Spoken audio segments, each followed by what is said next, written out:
Hi everybody, and welcome back to Pop Culture Field Trips. I'm your host, Serena, communications intern here at the center, and I'm so glad that you're joining me once again for another artistic activism exploration. So for our second cultural journey, we are going to be traveling through the airwaves this time to learn about a pop culture movement that has been taking the world by storm for some time now. And most excitingly, we are going to be joined by a very special guest and bona fide K-pop expert, my close friend Essie. So buckle up for another pop culture field trip.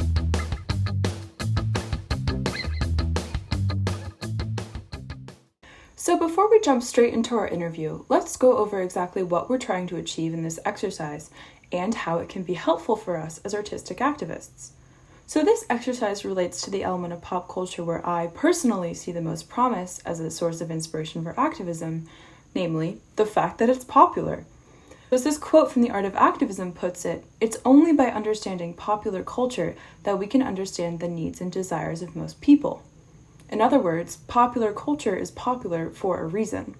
We live in a capitalist society, and if pop culture wasn't popular and didn't meet people's needs, it wouldn't sell, and thus wouldn't exist. So as activists, if our goal is to get people as excited about our causes and campaigns as they are about pop culture, then we need to identify and tap into the aspects of pop culture which appeal to people and then utilize them in our work, which is where this exercise comes in. This exercise asks us to interview someone we know who is interested in a specific pop culture movement, maybe one that you don't know much about, don't like, or don't understand, and learn all about why they like it. So most crucially, we're going to try and identify what needs and desires this type of pop culture fills for that person. Then, we're going to try and figure out how we might adapt our activism to fill those needs. As I contemplated doing this exercise and who I might interview, one pop culture movement I personally don't know much about, but would like to, sprang to mind. K-pop, or Korean pop music, has become something of a global sensation over the past several years, with mega popular superstar groups like BTS and Blackpink breaking countless chart records and amassing millions of loyal fans worldwide with their latest albums and music videos. These incredibly dedicated fan followings have always made me curious, and I'm somewhat familiar with some of the big hits, but I've never really been able to get into K-pop myself, perhaps because I simply don't know much about it. Luckily enough, one of my close high school friends, Essie, loves K-pop, so I got in touch and asked if she'd be interested in helping me learn more about it.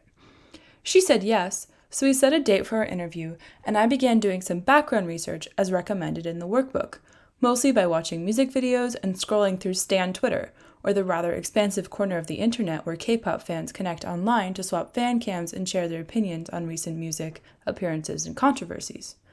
Then, before I knew it, it was time for our interview, so I hopped on a Zoom call with Essie to learn all about her journey as a K-pop fan. Hello, Essie! Hello, Serena. Welcome!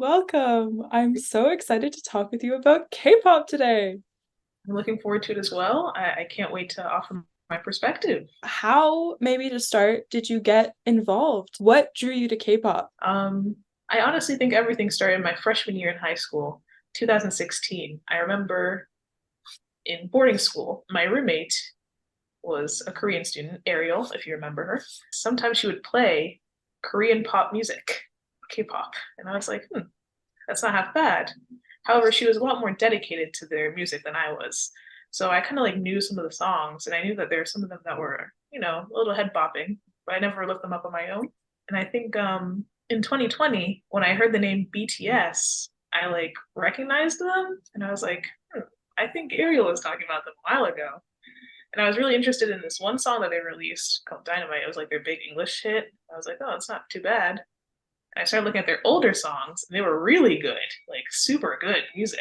It was like R&B, like I was like not expecting that. Essie and I chatted for over half an hour about all things K-pop.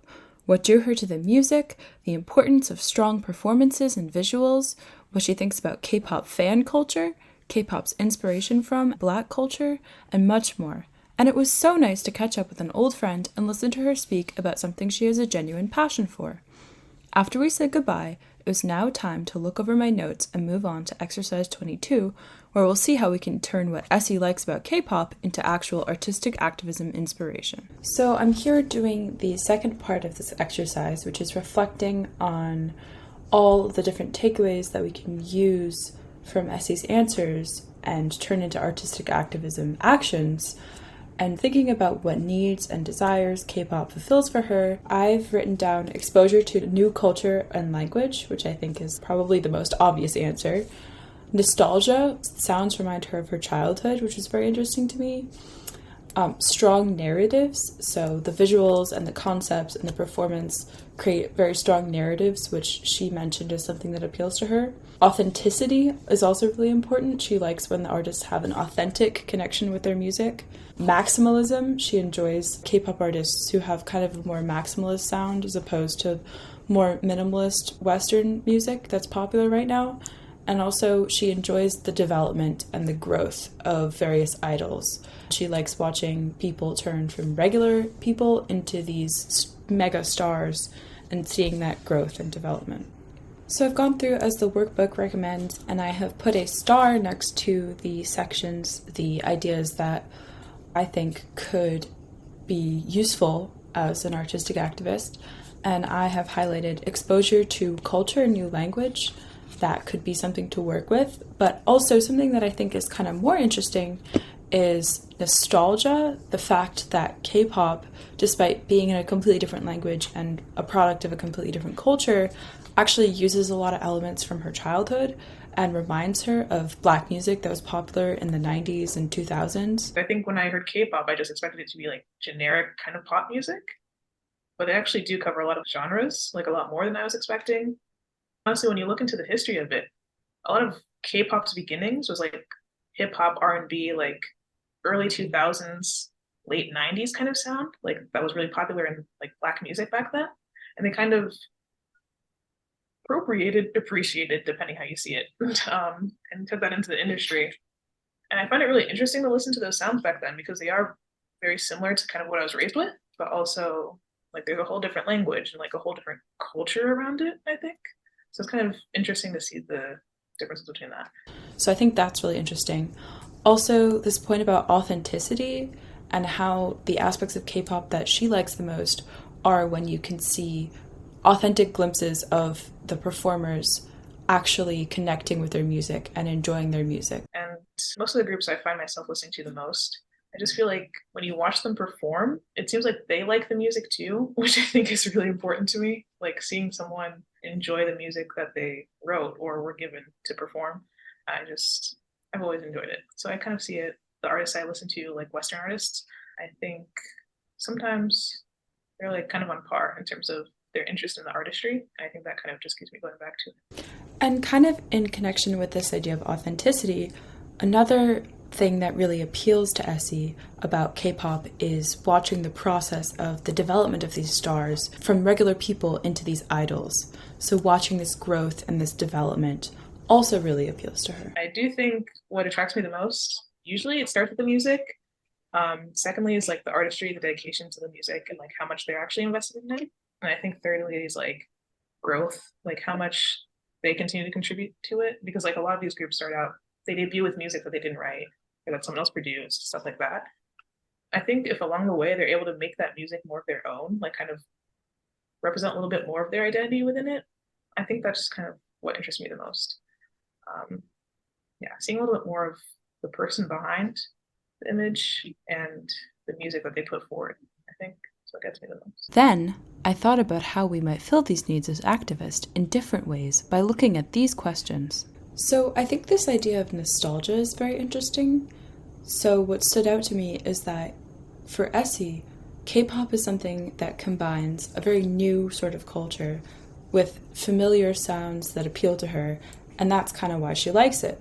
So as activists, maybe we could think about appealing to other familiar elements in people's lives, or using familiar tactics and then combining them with something new to kind of gently introduce newer, more radical ideas or radical concepts or actions into our practice by using familiar nostalgic elements to grab people's attention and appeal to them through that kind of emotion. Also, this idea of authenticity. I mean, I would hope that activists are usually being their authentic selves when they're doing their work, but always keeping that at the forefront of our mind, and also tying into that this whole kind of aspect of growth. Maybe as activists, we should remember to reveal kind of more of our own process and our own personal inspirations, which I think frequently come through, but also keeping in mind that people might be interested in what's happening behind the scenes.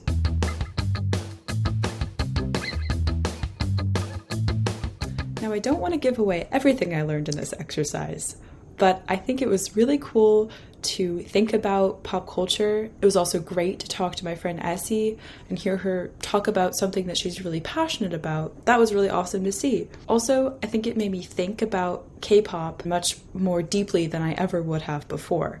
And it made me really appreciate the very complex reasons why people become interested in pop culture movements that you might not see without taking a closer look under the hood, so to speak. So all in all, I think it was a really fascinating exercise, and if you are an activist who's working on a specific issue area or who's just interested in becoming more popular, so to speak, I think it would be a really great way to develop your practice and come up with some new ideas. Before Essie and I said goodbye, I did have one more final question for her. Oh, one more question. If you had to recommend one K-pop song for me to listen to, what would it be? God. Oh, this is hard. I was fearing this question actually. I would recommend, I think I would recommend Cool With You by New Jeans. They're like really popular right now. I think they're probably one of the most popular groups internationally, I'd say. They had like a few hits in the past like year or so, but I think Cool With You is one of their better songs. And it's like R&B kind of thing.